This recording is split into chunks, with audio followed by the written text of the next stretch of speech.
Nah itu tadi myth yang kedua tadi yang saya kasih contoh bahwa dalam pelayanan apalagi diarahkan jadi gembala. Nah, singleness itu sebagai sebuah disadvantage gitu Iya, ya. karena nanti gembala seniornya atau gembala pembinanya akan bilang, nggak bisa, kamu belum qualified. Benar. Iya. Konseling nanti yang paling sering dimunculkan adalah konseling. Waktu konseling kamu sendirian nggak bisa. Benar. Nah, itu gimana? Nah, ada beberapa, saya kasih beberapa jawaban ya untuk hal itu ya. Itu mitos yang saya sering banget mendengar juga ya, karena saya kan malah ngalamin juga kan. Ngalamin, karena saya di full time ministry. Iya.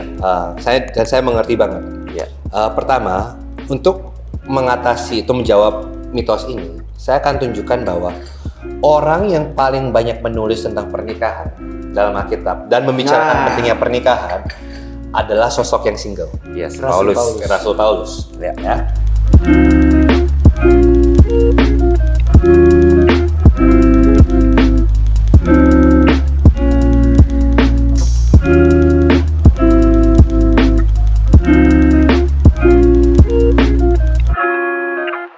Berarti saya boleh katakan gini, Pak Serius setuju nggak?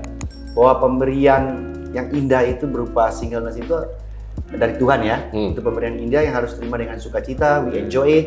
Nah, apakah stay single itu oke? Karena ini pemberian yang indah dan kita enjoy. Stay single dengan purpose yang benar. Dengan purpose yang benar. Nah, karena jangan sampai nggak punya niat lagi untuk mencari pasangan.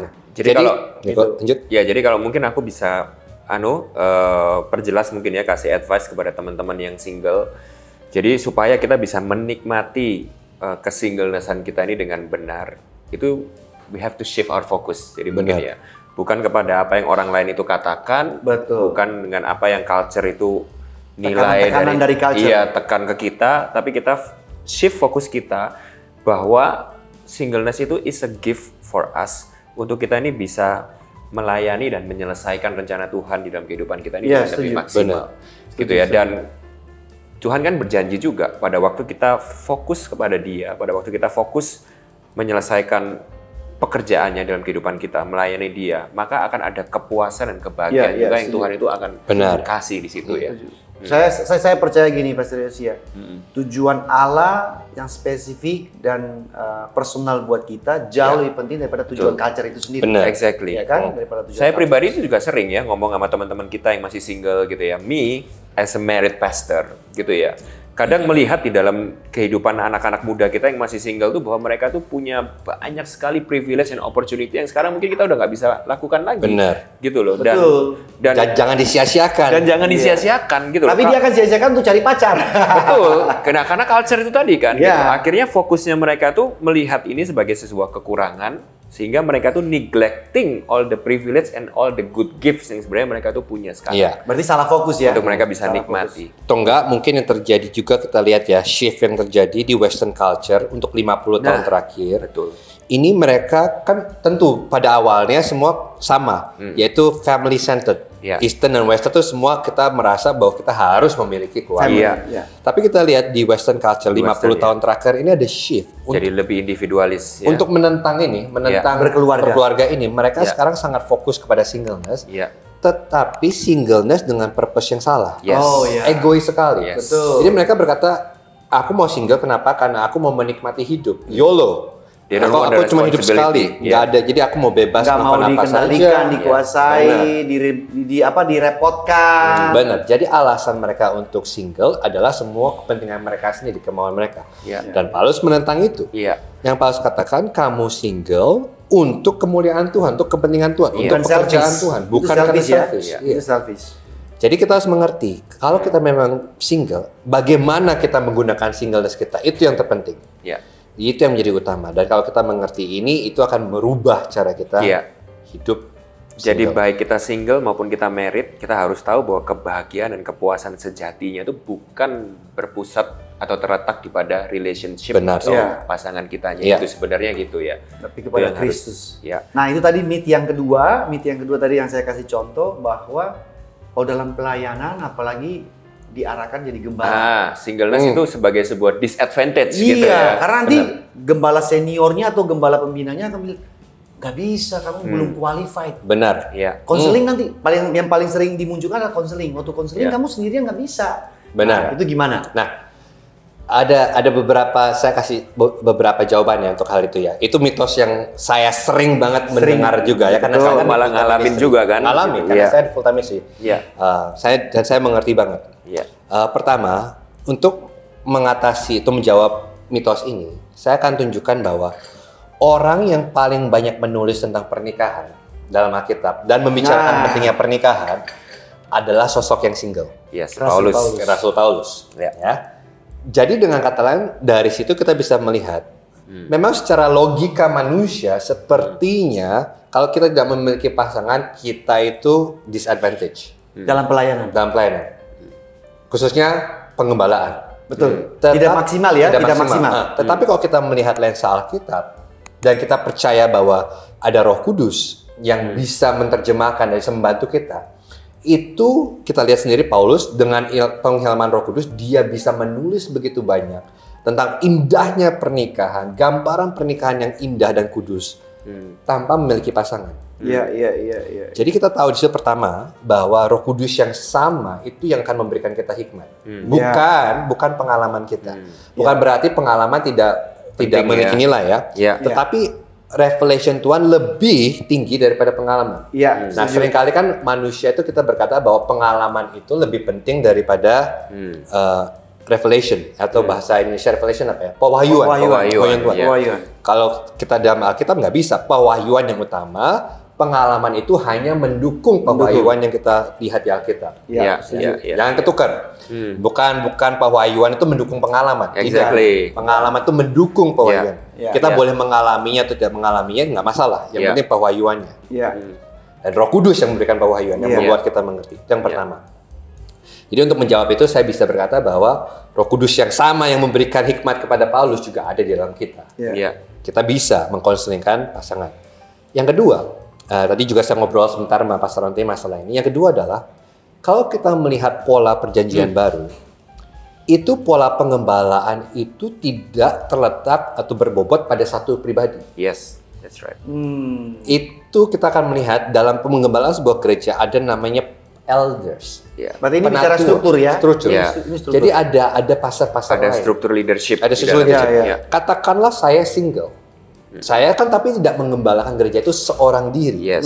Ada elder-elder lain, pastor-pastor lain yang bersama saya yang pasti tentunya salah satunya mungkin sudah menikah. Yes. Jadi memang kalau memang betul ada sesuatu hal yang hanya bisa dibicarakan istrinya, contoh mau bicara sesuatu yang private, ya tentu Bisa tidak kabar. mungkin kan pada saya Betul. yang Ya. berbeda Ya, that's right. jenis kelamin, Ya, nggak that's right. sehat, berbahaya. Gendernya beda ya. Tapi kan ada pastor lain juga di gereja. Ah, iya. Iya. Permasalahannya adalah kalau gereja hanya memiliki dan porosnya itu hanya satu sosok dan dia yang utama dan semua jemaat harus melihat kepada dia dan dia single, itu menjadi permasalahan. Berarti kejadian pasal 2 bisa diterapkan di sini. Tidak baik. Untuk menggembalakan seorang Undang diri. soal diri. Benar ya? Dia perlu tim yang lain. Ya, Supaya boleh. saling melengkapi kan benar. Boleh. Boleh lah. Nah, ini supaya mematahkan mitos tersebut. Ini juga nih, tidak baik kita ngopi seorang diri. Seorang nih. diri. Iya. Nggak enak memang. Nah, jadi kalau kita lihat itu ya, memang pola gereja di perjanjian Exactly, that's baru, right. Yeah. kita diciptakan untuk tidak menjadi fokusnya itu bukan hanya Yeah. satu gembala di satu gereja. Yeah. Nah, itu tapi kita ada sebuah tim pastoral. Dan tentunya tim itu saling mendukung, saling melengkapi, saling mensupport satu dengan yang lain. Jadi itu menutupi quote and quote kekurangan Iya. untuk single pastor. Ya, dan juga bisa kalau tadi mitos yang tadi saya bilang, gembala kan harus punya istri supaya nanti kalau konseling enak. Itu bisa jadi one man show. Benar. Bahwa semua berpusat pelayanan ke dia. Dia Benar. nggak punya tim. Exactly. Baru Itu yang problem kalau di dalam timnya semua pastornya lajang semua gitu. Nah, tapi saya rasa Itu tidak beda ada. topik gitu. Kemungkinannya kecil. Kecil sekali. Tapi apakah ada sebuah gereja yang kecil? Saya belum pernah ketemu. Tidak ada kan? Ya, Baik, ya, baik. ya. Nah, Ya. kita coba sekarang ada satu ayat lagi yang saya ingin bacakan ya untuk topik single ini di dalam Matius 19 ayat 12. Nah, ini agak lebih berat ya, lebih berat. Ini perkataan daripada Tuhan Yesus sendiri. Ada orang yang tidak dapat kawin karena ia memang lahir demikian dari rahim ibunya. Berarti ini kan bawaan lahir. Ya. Kondisi pertama. Kondisi kedua, dan ada orang yang dijadikan demikian oleh orang lain, berarti kondisi eksternal. Ya. karena sebuah keterpaksaan atau dan segala macam. Kemudian yang ketiga, dan ada orang yang membuat dirinya demikian karena kemauannya sendiri karena kerajaan sorga. Ini berarti karena pilihan. Iya. Siapa yang dapat mengerti, ditutup dengan kalimat, siapa yang dapat mengerti, hendaklah ia mengerti. Ya. Nah, ini ayat yang mungkin Pastor Yosia dalam hal ini bisa menceritakan, menjelaskan ya apa yang dimaksudkan oleh ayat ini, karena ini kalau salah mengerti bisa panjang nih urusannya ya. Ada 3 kondisi, bawaan lahir, berarti mungkin genetika kan lahir ya. Atau dia itu dipaksa orang lain. Nah, ini mungkin dijelasin juga dipaksa orang lain ini karena saya nggak tahu, ada orang, saya pernah ketemu ada seorang gadis yang dipasung oleh orang tuanya sampai dia nggak bisa menikah juga karena dipaksa. Ya. Atau yang ketiga, pilihan karena tadi yang Rasul Paulus bilang, karena pekerjaan Ya, Tuhan. ini juga salah satu ayat yang sekarang ini lagi sangat sering disalahgunain juga ya. Iya. Jadi perlu dibahas Pak mungkin. Gimana tuh? Kalau yang ketiga itu kan kita bahas tadi ya, yang memilih untuk single, juga untuk kerajaan Allah kan sudah kita bahas. Sudah bahas ya. Mungkin ini rada sensitif ya. Kita ngomongin yang pertama dulu, yang dikatakan dilahirkan, Bawaan lahir ya. Ini sensitif buat culture kita sekarang. Karena menurut saya, ayat ini berbicara kepada banyak hari ini. Kalau kita kontekstualis pada zaman kita ya, kan zaman itu berbicara tentang eunuch ya, tentang orang-orang yang eunuch yang di dalam kerajaan, kebiri, macam-macam. Kalau dalam konteks kita hari ini berbicara tentang mereka yang lahir dengan same sex attraction. Dan mereka lahir dan mereka dari kelahiran mereka sudah condong kepada sesama jenis. Dan tentunya kita mengerti dalam Alkitab bahwa kalau kita melakukan itu, desire itu, dan kita membuahkan desire itu, mengejar, itu akan membuat kita hidup dalam dosa. Dan tentunya itu bertentangan dengan firman Tuhan. Jadi dengan kata lain, mereka yang sudah ditentukan untuk kondisi seperti ini adalah memang, ini susah ya, berat ya ngomongnya ya. Maaf, tapi kalau memang saudara memiliki same sex attraction dan saudara tidak bisa lepas dari itu, dan mungkin adalah saudara yang termasuk di golongan yang pertama, yaitu mereka yang sudah dari lahir sudah seperti itu. Dan tentu juga kita bisa berbicara tentang kelainan gen dan lain-lain ya. Yang contoh mereka lahir dengan tanpa jenis kelamin juga ada kan. Nah, itu semua kelainan genetika. Ya, kelainan genetika. Itu semua termasuk di golongan itu. Dan itu Yesus berkata kalau memang kamu seperti itu, memang kamu dalam kedaulatan Allah yang saya tidak mengerti kenapa Tuhan mengizinkan itu terjadi. Tapi Tuhan tahu dia punya rencana yang baik. Dia berkata single untuk orang seperti itu. Dan yang grup kedua adalah mereka yang dikebiri kan. Nah, kalau di zaman itu tentu kita mengerti ya, yaitu mereka yang melayani raja-raja, permaisuri, mereka sengaja harus dikebiri untuk menjaga supaya tidak terjadinya permasalahan. Nah, untuk yang kedua ini di zaman kita mungkin less relevant. Kurang relevan. Sudah hampir tidak ada ya. Hampir tidak ada karena melanggar hak asasi. Iya, hampir tidak ada. Jadi kita bisa katakan di zaman Yesus masih ada. Di zaman kita ini mungkin kurang relevan. Nah, tapi yang pertama itu yang sangat relevan. Yang sangat relevan, setuju sekali. Dan di situ Yesus mau berkata, dia tahu persis kondisi itu. Dia nggak kaget. Yesus ini berkata memang ada orang-orang yang seperti itu. Tapi kalau kita udah mengerti nilai singleness, apa itu hidup singleness, seharusnya kita juga bisa mengerti bahwa dalam Injil, walaupun kita dilahirkan dengan same sex attraction, itu bukan berarti kita lebih rendah. Bukan berarti kemudian kita harus mengejar hasrat. Kan aku lahir seperti ini. Karena itu hakku untuk mengejar keinginanku. Tapi Yesus mau berkata bahwa kalau kita mengerti Injil, itu adalah kesempatan di mana kita deny ourselves. Kita berkata tidak kepada hawa nafsu kita. Dan kita kemudian memfokuskan hidup kita dengan apa yang lebih penting. Yaitu apa? Kerajaan Allah dan kerajaan. Saya masih ada ganjelan ya untuk mengenai bahwa orang yang dilahirkan memiliki hasrat sesama jenis. Apakah itu benar-benar dari sononya atau dalam pertumbuhan dia ada campur tangan lingkungan, orang tua. Nah, mungkin kalau seriusnya gimana?